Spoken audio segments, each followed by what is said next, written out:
Bonjour et bienvenue à la Minute Ho'oponopono. Alors, je m'aperçois que, en fait, quand on a du temps, enfin, quand on n'a pas de temps déjà, on est toujours en train de se dire, mais voilà, quand j'aurai du temps, je ferai ci, quand j'aurai du temps, je ferai ça.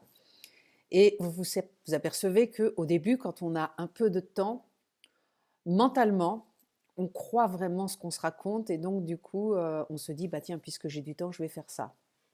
Ce qui est bien au bout de plusieurs semaines, entre guillemets «d'inactivité» pour ceux qui, ne sont pas, hyperactifs, pendant cette période, eh bien, vous vous apercevez que, bien que vous ayez du temps, il y a quand même, des choses que vous ne faites pas. Alors, j'ai plusieurs formations en ligne, notamment j'en ai une qui s'appelle «Je range ma vie» et donc, il y a vraiment 2 types de personnes. Il y a vraiment les personnes qui m'ont dit: «Bah, voilà, là j'ai du temps». Eh bien finalement, je commence à vraiment classifier, ranger ma maison, élaguer, libérer, nettoyer de l'espace parce que ça fait de l'espace à l'intérieur de moi. Et il y a d'autres personnes qui s'aperçoivent que en fait, c'est pas parce qu'ils ont du temps que, vont se mettre à ranger alors que, c'est ce qu'ils pensaient qu'ils devraient faire quand ils auraient du temps. Ça, c'est la première chose. Quand on commence à avoir beaucoup de temps, en fait, on s'aperçoit que, il y a des priorités et il y a des choses qui sont importantes pour nous, mais qu'on ne fait pas. Donc quand ça se passe, c'est parce qu'il y a certainement un besoin à l'intérieur de vous qui n'est pas nourri.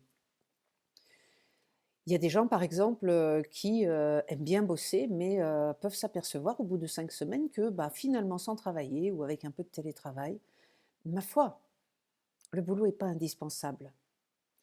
Donc si le boulot n'est pas indispensable, vous voyez que d'ordinaire, toute cette plage de temps qui est réservée au travail, parfois, c'est pas le travail qui vous intéresse. Parfois, c'est parce qu'au travail, il y a des humains.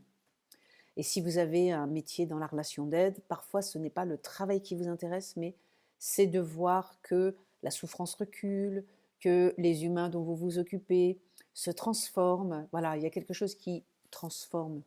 Donc, c'est intéressant de savoir aujourd'hui, quelle est votre priorité? Vous pouvez décider que bah, finalement, votre priorité, c'est le jardin.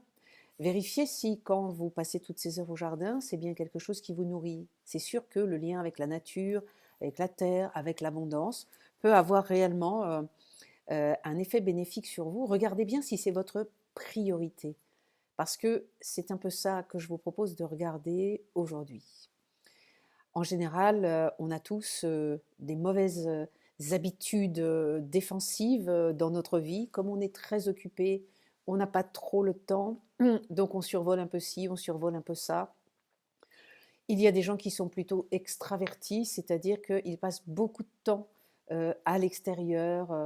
Alors bien sûr, ça peut être faire du shopping et on voit bien que là, bon bah finalement, quand on n'en fait pas, bah on peut très bien se trouver pas si mal que ça.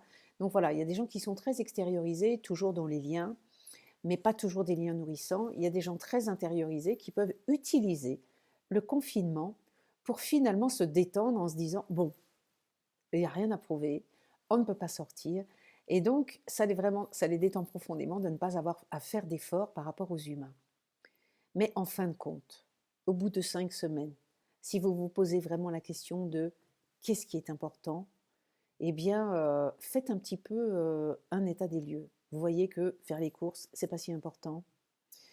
Faire du shopping, c'est pas si important. Se déplacer, c'est pas si important. Travailler, c'est pas si important. Qu'est-ce qui est important?